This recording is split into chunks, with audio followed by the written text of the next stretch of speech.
The devil wants you to be like him, wants you to be impatient, frustrated, angry, not kind, razzled, all that stuff. If you're taking your thoughts captive, then those aren't going to happen. But if you're being taken captive, then it's very easy to get into impatience.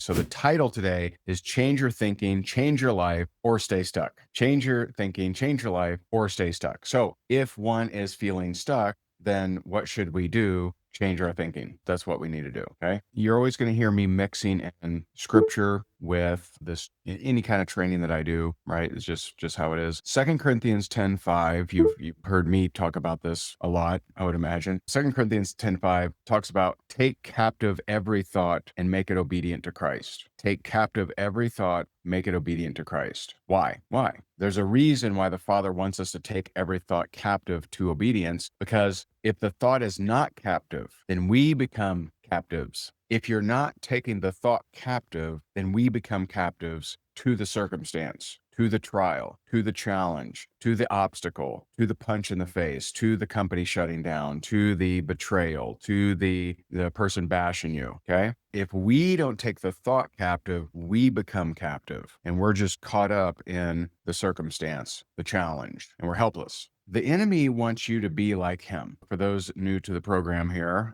the enemy I'm referring to is the devil. The devil wants you to be like him, wants you to be impatient, frustrated, angry, not kind, razzled, all that stuff. If you're taking your thoughts captive, then those aren't going to happen. But if you're being taken captive, then it's very easy to get into impatience. Now, the whole point of a trial, and this is all throughout the Bible, the whole point of a trial, the whole point of a challenge is to give you something, not to take anything away from you. It's to advance you. It's to add something to you. Okay. So how many of you watched The House of David? Holy cow.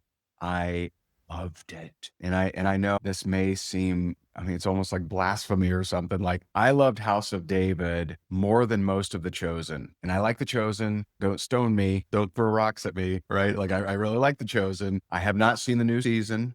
Man, I loved The House of David. It's on Amazon Prime. It's one of the top 10 shows. So good. Now, are there discrepancies? Absolutely. Like all of these shows, right? Some of them, they take creative liberties, and some you wonder, you scratch your head like, why? But the honoring of scripture, the honoring of all the characters, so good. So good. I highly recommend. Now, maybe you're not a Old Testament fan. I'm a huge Old Testament fan. I love the Old Testament. Man, is it good. It's so good. Okay. So whether you saw it or not, you at least know the story, at least part of the story. And that is that the prophet Samuel came and anointed David and said, David, you are going to be king. I'm going to make you king. What would today's society want? Wear my crown. Yeah. Bring me my crown. Where's my robe? So when God promises David that he'll be king, he doesn't bring him a crown. He doesn't bring him a robe. He doesn't bring him a scepter. He doesn't bring him a treasure chest of gold. He brings him Goliath. He brings him a 9-foot giant who's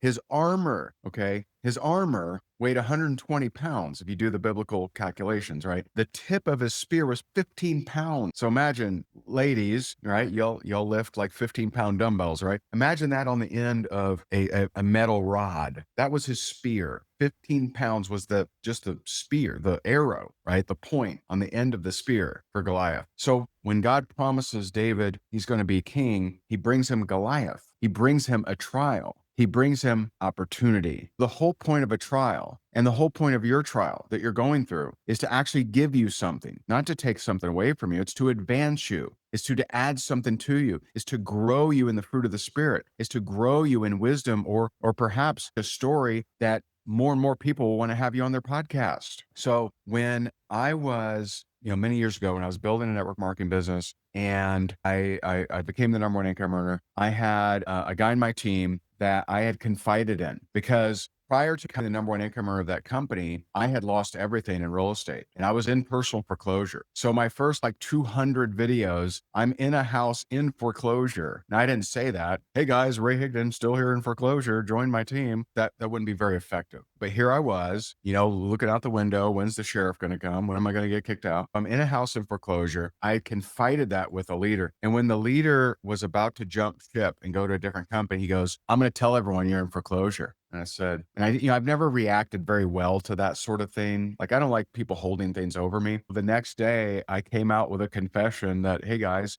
some of you see me do a lot of videos. The truth is, I've actually been in personal foreclosure this whole time. And everything increased. I mean, my income, my reach, the demand for me as a speaker, for podcasts, everything increased like crazy. Now, I never would have predicted that. I didn't think that would be the response, right? But all of a sudden people were like, dude, you built this $1 million business while in foreclosure? Like, that's crazy. All of a sudden, everything exploded. I started being asked to be on this stage, that stage, this stage, that stage. Maybe, just maybe, the trial that you're going through is to make your story more powerful. You ever consider that? Now, with that being said, that's why all of this is why James 1:2 says, count it all joy, my brothers, when you face trials of different sorts, because James knew the deal. James knew the deal that a trial meant upgrade, that a trial meant addition, not subtraction, that a trial meant God gets to flex his might, the might of his hand in your life. And that is a good thing. It's not a bad thing. We always want the trial to be over. Can't wait for this to be over. But Nehemiah 8:10 tells us the joy of the Lord is our strength. Instead of us wishing it away, I sure wish I'd leave already. Wish I was out of this thing, right? Instead of wishing it away, what if we have joy that we're not facing it alone, that the creator of the heavens and earth is with us. He'll never leave us or forsake us. And he's with us in the trial. And by the way, he wasn't surprised by the trial. He wasn't like, oh man, didn't see that coming. Oh no, Ray, bro.